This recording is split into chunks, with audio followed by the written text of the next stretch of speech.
dari Institut Agama Islam Miftahul Ulum Tanjung Pinang, Prodi PGMI semester 3, dengan mata kuliah keterampilan berbahasa yang diampu oleh Ibu Mega Riawati MPD. Kami di sini akan menampilkan sebuah podcast. Selamat menyaksikan.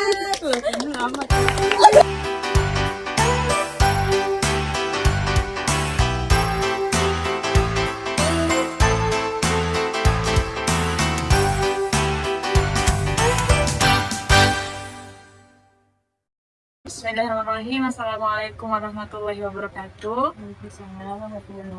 Mohon maaf, di sini kami izin memperkenalkan diri kami dulu. Kami merupakan mahasiswa dari Institut Agama Islam Miftahul Tanjung Pinang dari Prodi Pendidikan Guru Madrasah Ibtidaiyah semester 3. Perkenalkan, nama saya Adinda Kadisa Putri. Saya Amanda. Saya Fitra Tridiruta. Izin untuk meminta waktu selalu sedikit untuk mewawancarai tentang kehidupan di lingkungan pondok. Pertamanya, misalnya mohon memperkenalkan diri terlebih dahulu. Assalamualaikum warahmatullahi wabarakatuh. Kenalkan, nama saya Daila Turiskia. Saya di sini sebagai guru pendamping di asrama ya. Kebanyakan kegiatannya ya di asrama. Sekarang alhamdulillah saya sudah pengabdian tahun ketiga di sini, dan alhamdulillah selama pengabdian saya cukup senang ya, bahagia di sini alhamdulillah. Apakah usaha sendiri merupakan alumni pondok dari sini? Kebetulan saya bukan alumni pondok Khodimul Ummah, tapi saya pindahan dari Jawa, tepatnya Jawa Timur di Situbondo. Di sana saya mondok sekitar 4 tahun di sana. Nah, sudah mengabdi 1 tahun, kemudian pindah ke sini. Oh, berarti asalnya kan dari Jawa ya Ustaz? Iya. Apa sih alasan Ustaz untuk pindah ke Tanjung Pinang?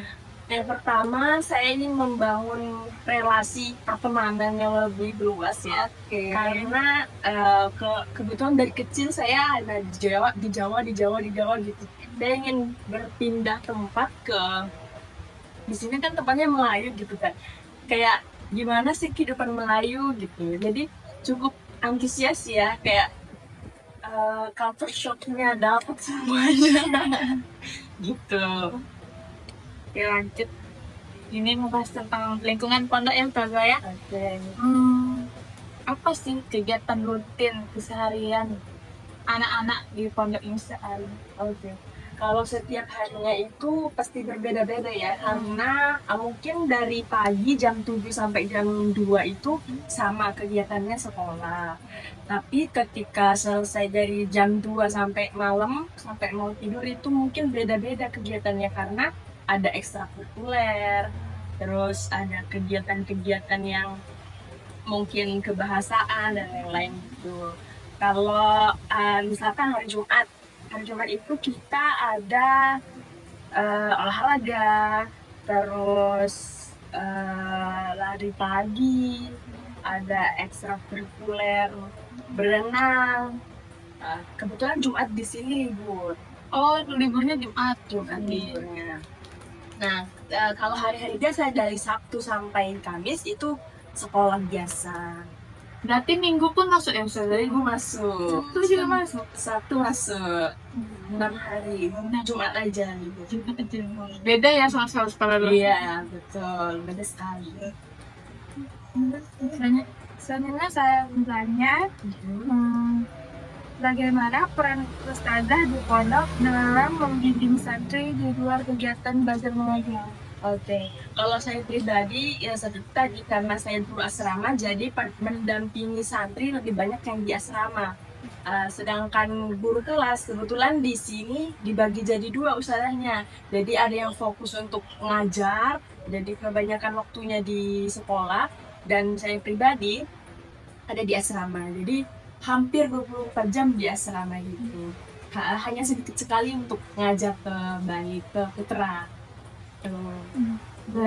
Berarti ada ya sedikitnya untuk Ada waktu sedikit. mengajar. Iya, ada. Kalau boleh tahu dalam pelajaran apa Ustazah? Alhamdulillah saya dipercayai untuk mengajar kitab kuning yang Oh, pertama. kitab kuning. Sama satu lagi hadis kelas 1. Hadis kelas 1. Iya. Putra putri. Putra putri sekarang gabung alhamdulillah. Kalau tahun kemarin masih dipisah, untuk tahun ini alhamdulillah sudah gabung. Oh, mungkin karena perubahan sistem sekolah ya. Karena perubahan sistem sekolah. Dari awalnya pondok pesantren sekarang alhamdulillah sudah ganti ke MTS MA. MTS. Yang berbasis asrama. Nah, yang berbasis iya. Nah, berikutnya kegiatan apa nih yang dilakukan guru pondok untuk menanamkan akhlak, nilai-nilai akhlak dan kedisiplinan kepada siswanya? Oke, kalau akhlak sendiri itu biasanya kami melakukan apa ya, pertemuan gitu, kayak abis sholat kan masih duduk gitu. Biasanya di situ ustadznya atau ustadzanya menyampaikan sesuatu terkait akhlak, adat gitu-gitu. Tapi kalau kedisiplinan di sini masih menggunakan ada pelanggaran maka ada hukuman. Maka di sini kalau ada yang melanggar masih ada yang sanksi. Untuk mendisiplinkan sejauh ini itu yang dilakukan kami.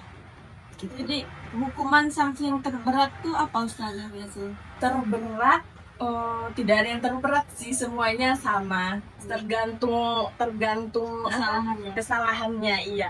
Tapi di sini yang menurut saya paling tidak disukai oleh santri itu pakai jilbab warna-warni. Oh iya, Jadi yang bedakan, iya, yang bedakan yang mana dia pelanggaran atau tidak gitu biasanya.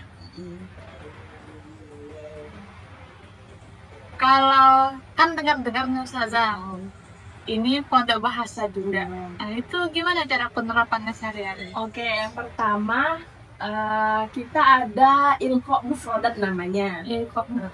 Jadi di situ tiap pagi setelah sholat subuh kita ada sesi per kelas didampingi oleh pengurus bahasanya ya.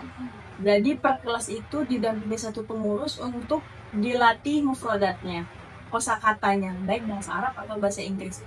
Tidak banyak-banyak, biasanya satu hari itu 3 kosakata, tapi itu diulang-ulang sampai sekiranya satu kelas itu hafal dalam hari itu juga. Dan berulang-ulang, dan nanti di hari Kamisnya 1 minggu dari hari Jumat sampai Rabu, mufrodat itu kosakata itu dikumpulkan dan dihafalkan di hari Kamis. Mungkin secara dikumpulkan itu hari Kamis hafalan. Hafalan semuanya 1 minggu itu. Untuk hukuman bagi anak yang tidak menggunakan bahasa itu apa? Biasanya paling berat itu tadi di jilbab warna-warni. Tapi kalau paling ringan sih kayaknya sejauh ini cuman ditegur aja untuk 1 kali 2 kali. Kalau sudah 3 kali ya hukumannya masih himat. Jilbab. Kalau untuk anak baru sendiri, apakah ada waktu untuk diberi kesempatan berbahasa Indonesia? Kalau anak baru sendiri kita memberikan waktu sampai 6 bulan atau 1 semester. Jadi setelah itu kita berusaha untuk bagaimana caranya anak baru itu berbahasa dalam bahasa Arab, bahasa Inggris setiap harinya.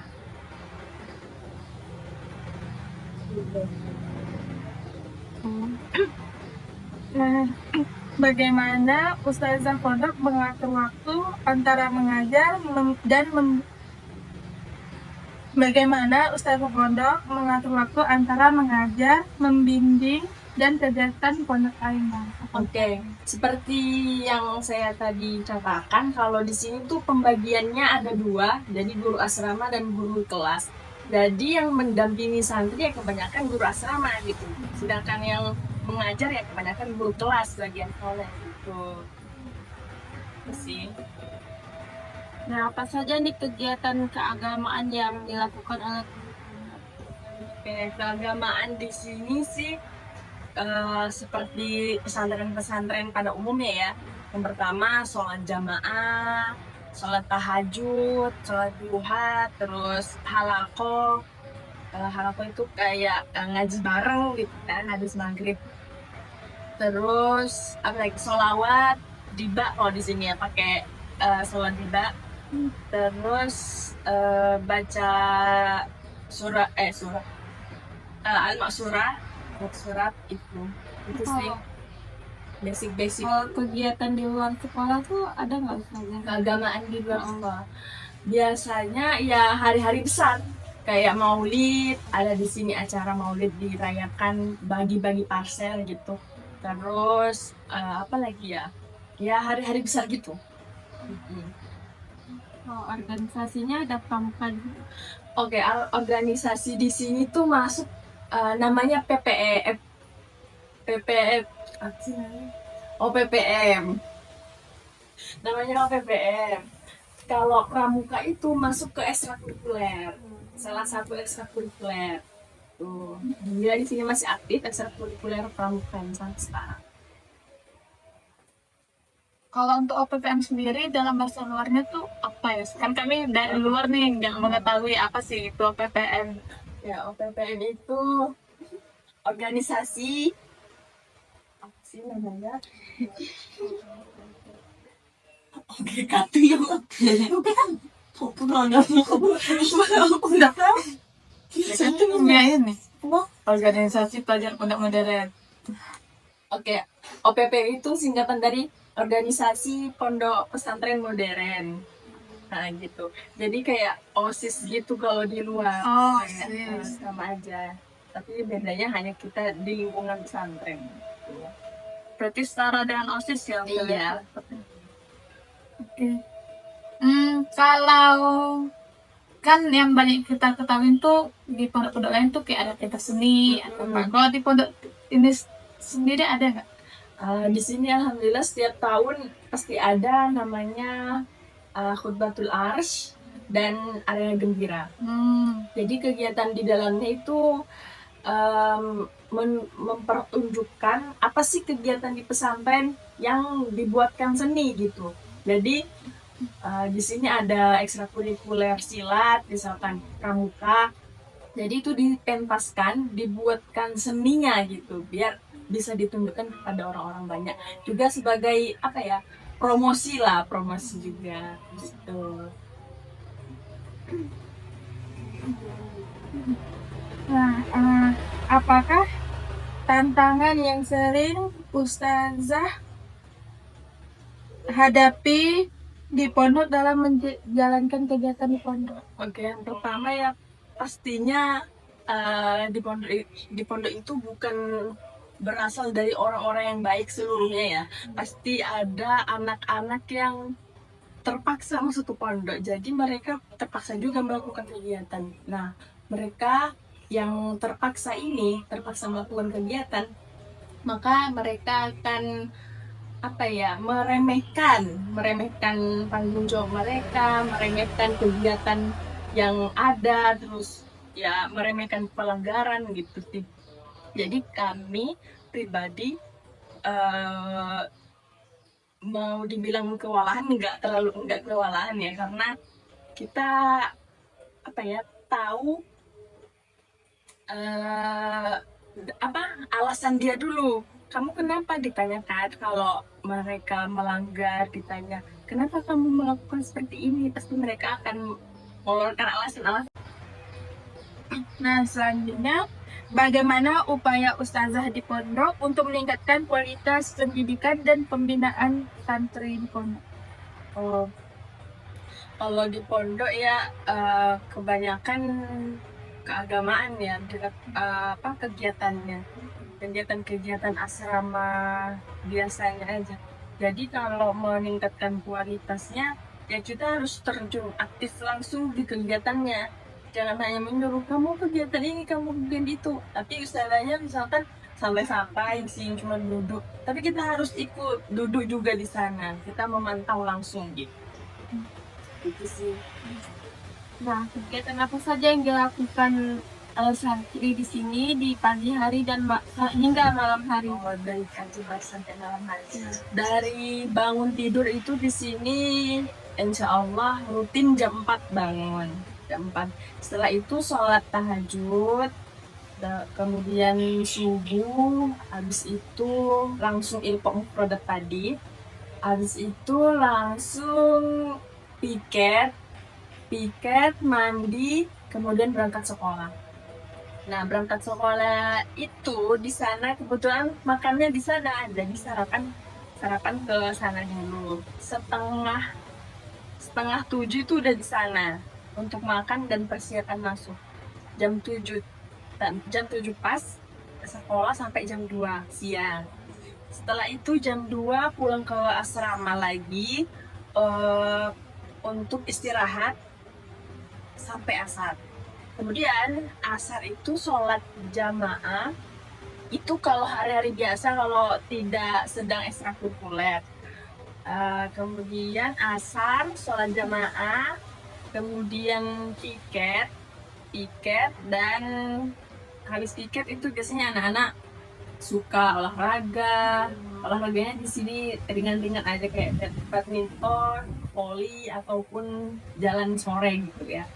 Terus habis itu persiapan untuk sholat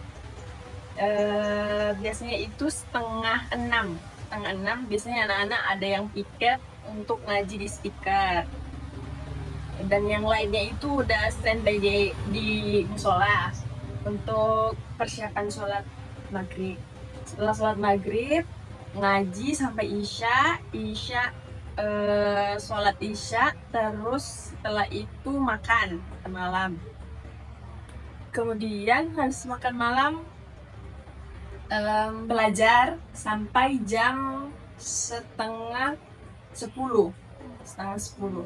Setelah itu jam 10 sudah diwajibkan masuk ke dalam kamar untuk istirahat, dan begitu tidur besok lagi jam 4 bangun gitu. Jadi kalau bulan puasanya Ustazah, ada yang stay di sini atau pulang semua? Oke, kalau bulan puasa itu di sini kita sampai minggu ketiga. Jadi seminggu sebelum Lebaran anak-anak masih di sini. Nah, gitu sampai 2 minggu di rumah liburan aja.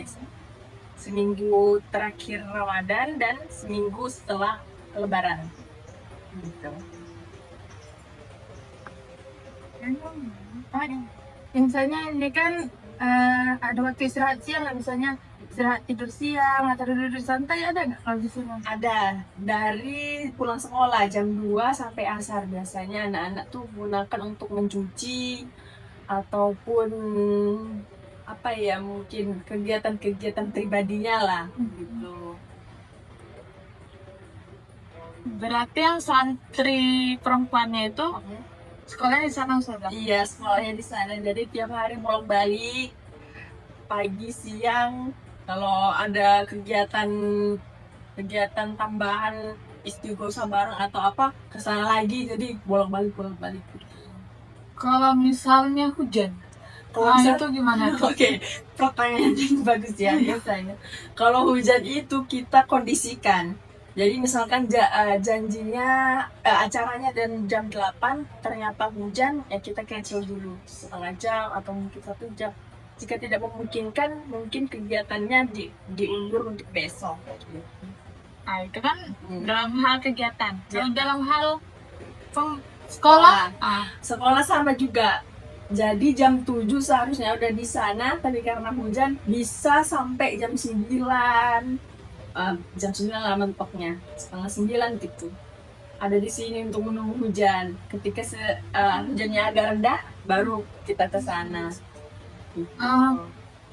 pernah nggak dalam suatu hari itu benar-benar full nggak pergi ke sekolahnya dikarenakan hujan?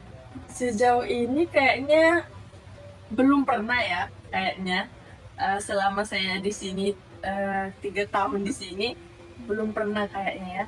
Mungkin paling lama jam 9 lah, jam 9. Nah, selanjutnya apakah perbedaan ustazah di pondok dan kegiatan ustazah di rumah? kegiatan di rumah pribadi. Oh, perbedaannya, oke. Kalau di sini kita tuh apa-apa bareng ya, jadi ngantri. Walaupun saya istilahnya ustazah gitu ya, walaupun kalau makan tetap ngantri gitu. Kita harus menunjukkan yang sudah ngantri duluan, jangan nyerobot gitu. Yang kedua, apa ya?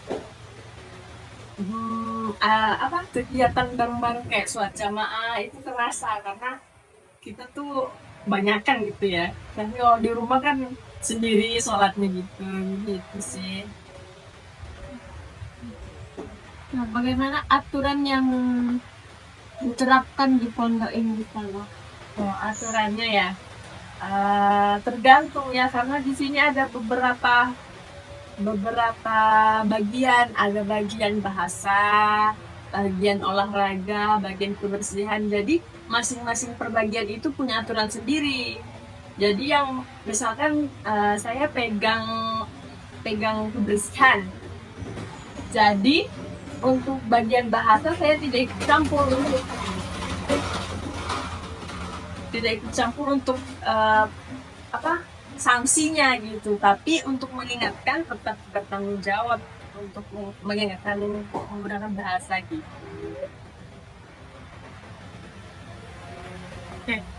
kan bahasan Iya, bahasa. ada mah. Berarti pelajaran semuanya berbahasa Arab pasti. Oke, sekarang kan alhamdulillah udah ganti kurikulum dari SMA, dari pondok ke umum gitu ya. Jadi pelajarannya terbagi lagi. Jadi ada terfokuskan ke bahasa Indonesia semua, ya pastinya umum, IPAS, matematika, semua itu pakai bahasa Indonesia ya. Kemudian bahasa Arab tuh kebanyakan ya pakai kitab-kitab yang dari kurikulum lama. Jadi menggunakan full bahasa Arab. Kalau bahasa Inggrisnya juga sama gitu, full bahasa Inggris. Kalau kurikulum lama itu berpatokan kemana? Kalau kurikulum lama itu berpatokan ke Gontor. Oh, Gontor.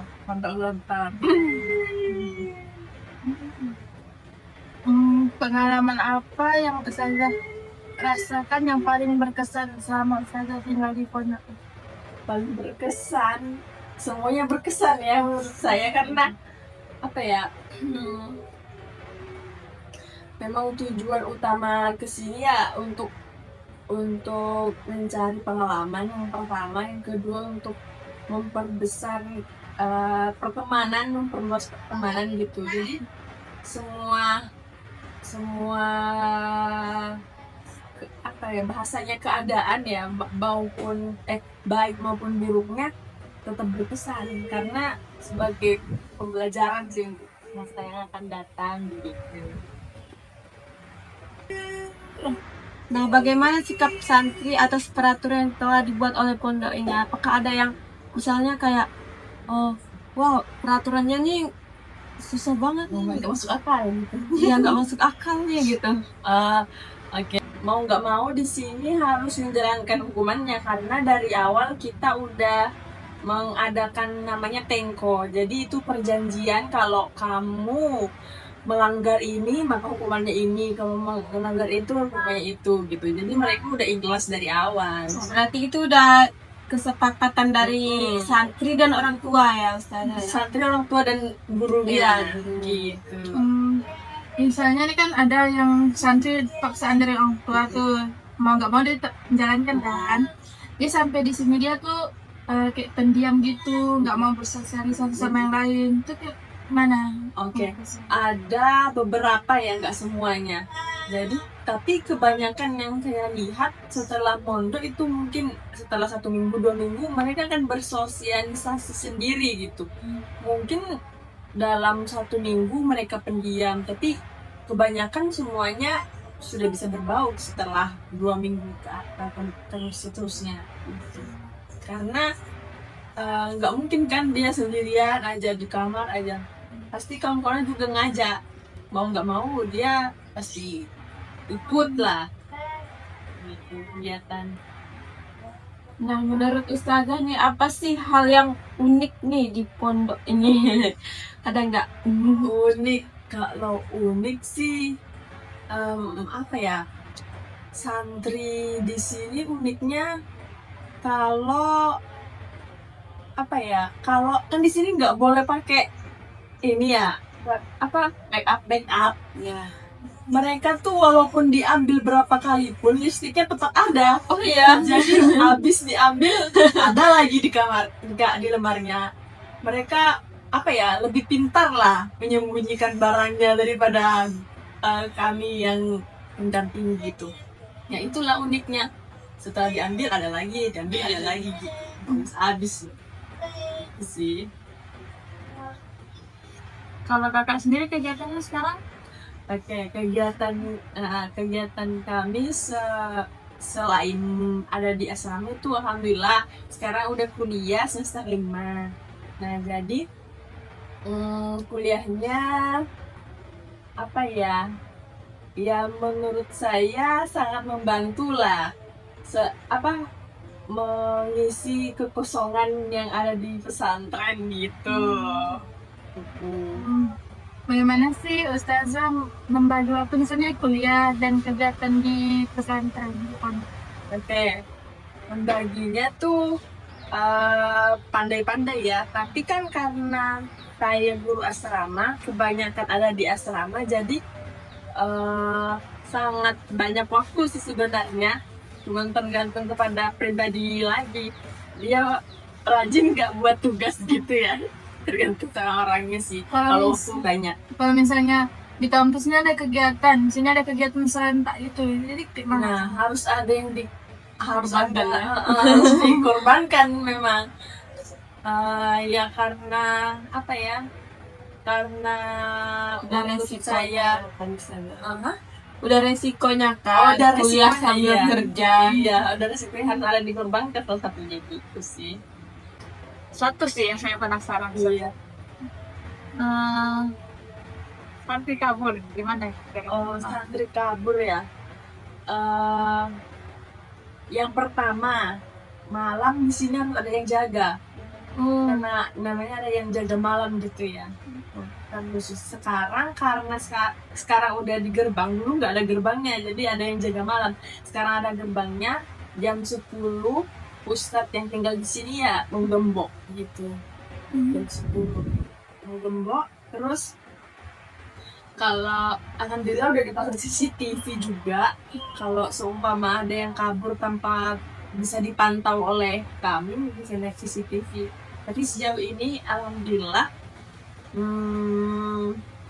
setelah apa ya, setelah ada gerbang ini santri jarang yang kabur gitu ya. Sebelumnya udah pernah ada yang kabur? Ada yang kabur. Itu cewek ya? Cewek maksudnya ya, cewek. Oh itu Cewek. nggak semua dari Tanjung Pinang kan sekarang luar daerah Di luar Yang paling banyak dari mana? paling banyak dari Pinang, tapi ada yang dari Anambas, ada yang dari Lingga, Natuna kemarin ada, sekarang ada nggak ya? Gitu sih. Jadi ini total keseluruhan santrinya berapa nih? Kalau santri tahun ini santriwati ya 40-an, 45-an kalau nggak salah. Karena tiap tahun tuh menurun. Waktu awal-awal saya kesini ada 97 kalau nggak salah. Tiap tahun menurun sampai 45 sekarang. Kalau bandingnya putranya sekarang 50-an, lebih banyak Itu putranya. yang baru masih cukup ramai juga. Iya cukup. Terakhir dari saya kesan dan pesan untuk kami yang tinggal di daerah luar, kan sepertinya dan sudah tahu sendiri pergaulan sekarang yang sangat Masya Allah. Apa sih pesan untuk kami? Iya, sebelum memberikan pesan kepada kalian, pesan ini terkhusus untuk saya pribadi ya. Jadi yang pertama ya harus bisa menjaga diri ya, harus bisa tahu mengerti batasan ini batas itu, apalagi kita kan perempuan gitu ya. Jadi pengawasannya harus ekstra gitu. Ya itu sih harus bisa jaga diri sendiri. Siapa lagi yang mau jagain kalau bukan diri sendiri ya. Gitu. Oke, sekian Ustazah dari kami. Mohon maaf mengganggu waktu Ustazah jika ada kesalahan. Jika mau ada kesalahan kami mohon maaf. Dari tutur kata, perilaku kami yang tidak sesuai di hati Ustazah, kami mohon maaf. Kami akhiri. Wassalamualaikum warahmatullahi wabarakatuh. Waalaikumsalam warahmatullahi wabarakatuh. Terima kasih Ustazah.